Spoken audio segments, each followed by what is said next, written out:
Ma come? Ma scusa,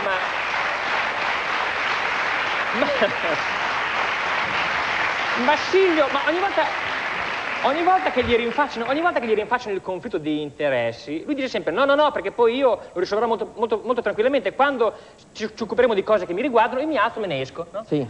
Beh, non dovrebbe mai mettere piede. Esatto, non dovrebbe mai mettere piede. Avremmo un governo vacante. Sì, perché io in esilio. Ho elencato le cose di cui si occupa: editoria, telecomunicazioni, telefonia cellulare, assicurazioni, grande distribuzione, cinema, audiovisivi, affari immobiliari, sport, tutto. E negozi di parrucchiere ed estetisti. Negozi di parrucchieri, hai ragione, quello.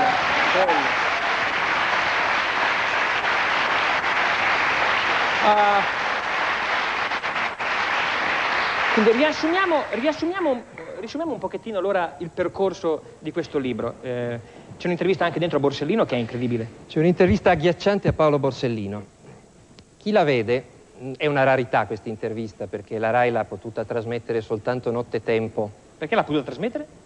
In che senso? La Rai ce l'aveva, ma Roberto Morione, direttore di Rai News 24, sì, ha fatto il giro delle 7 chiese per offrirla a tutti quelli che hanno i programmi in prima serata. Sì. Ai telegiornali, sì, e tutti gli hanno detto che non gli interessava perché era roba vecchia. In realtà questo è l'ultimo documento filmato di Paolo Borsellino prima che salti in aria. È stata fatta il 21 maggio del 92, sì, 2 giorni dopo salta in aria Falcone, sì, 50 giorni dopo salta in aria Borsellino. E cosa c'è di così drammatico in questa intervista? Beh, è un'intervista abbastanza agghiacciante per chi la vede soprattutto col senno di poi, cioè la vede come il testamento spirituale. Borsellino dice alcune cose. A, che la Procura di Palermo in quel momento sta indagando sui rapporti fra Berlusconi, Dell'Utri e Mangano. E poi dice un'altra cosa.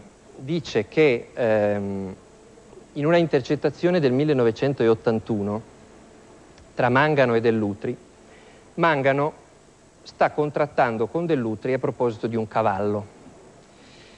E Borsellino dice: nel maxi processo noi abbiamo appurato che Mangano, quando parla di cavalli, intende partite di droga.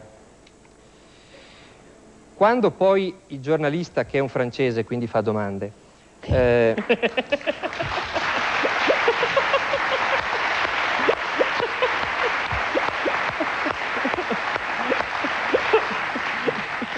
gli dice: se ricordo bene, nell'inchiesta c'è un'intercettazione fra Mangano e Dell'Utri in cui si parla di cavalli.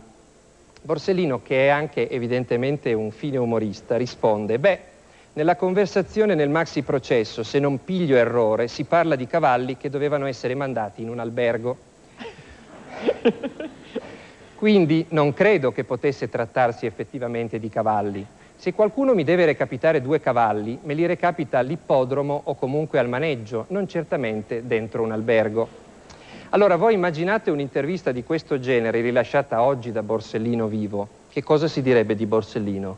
Che è una toga rossa, che è arrivata la cavalleria comunista, che non a caso è un complotto politico, la giustizia e orologeria. Il problema è che pare che Paolo Borsellino votasse Movimento Sociale. È vero. Cioè apparteneva a quella tradizione della destra, la nobile tradizione della destra legalitaria, che in Sicilia faceva fronte contro la mafia, per cui andava perfettamente d'accordo con suoi colleghi che erano di sinistra. Immaginatevi se un uomo come Borsellino fosse sopravvissuto e avesse rilasciato oggi questa intervista, dove sarebbe già finito, come minimo davanti al CSM, come minimo. No? Certo. È una cosa il fatto che in questo paese un'intervista del genere non trovi un programma che la trasmette in prima serata, ma debba andare di notte, certo, è abbastanza significativo. E che fine ha fatto questa bobina poi? La bobina c'è, è stata acquisita agli atti della Procura di Caltanissetta, che indaga sulle stragi, perché è molto interessante sapere di che cosa si stava occupando la magistratura palermitana nel momento in cui saltavano in aria, certo, i suoi 2 maggiori esponenti, certo, o no? Certo, moltissimo. E quindi è stata acquisita. È molto istruttiva, secondo me, no? Andrebbe discussa, andrebbe... Ci vorrebbero delle risposte. Io ho invitato il Cavaliere Berlusconi qua, ma non viene. Più di così non so cosa posso fare. Spero che in realtà in un qualsiasi altro paese europeo o del mondo anche un 20° di queste piccole rivelazioni scatenerebbero il terremoto politico. Qua invece non capita nulla, è stupendo. Sì, oggi è venuto a interessarsi di questo libro e a farmi una piccola intervista, Sì. Un giornalista del Financial Times, Sì. il quale mi raccontava l'avventura di un dirigente molto promettente del Partito Conservatore britannico. Mi ha lasciato anche un appunto con il nome, quindi voglio essere preciso. Sì. Si chiama Jonathan Aitken, Sì. il quale un giorno, convocato ad un processo che riguardava chi avesse pagato il conto di albergo da 3 milioni di lire di sua figlia, Sì. ha mentito, cioè ha detto una cosa invece di un'altra. È stato immediatamente impacchettato, portato in carcere, un ex ministro nonché parlamentare conservatore, è rimasto in carcere 6 mesi ed è uscito l'altro giorno. Poverino.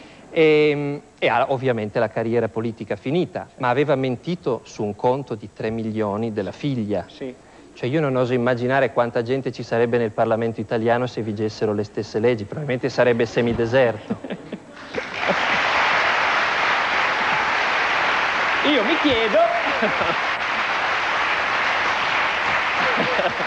caro Marco, a questo punto io mi chiedo in che paese viviamo. Comunque volevo ringraziarti perché davvero tu, facendo questo libro e parlando come fai, dimostri di essere un uomo libero e non è facile trovare uomini liberi in questa Italia di merda, devo dire la verità. Ti ringrazio molto.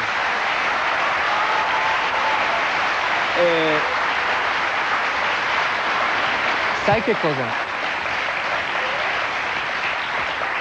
Mi veniva in mente una cosa. Sì.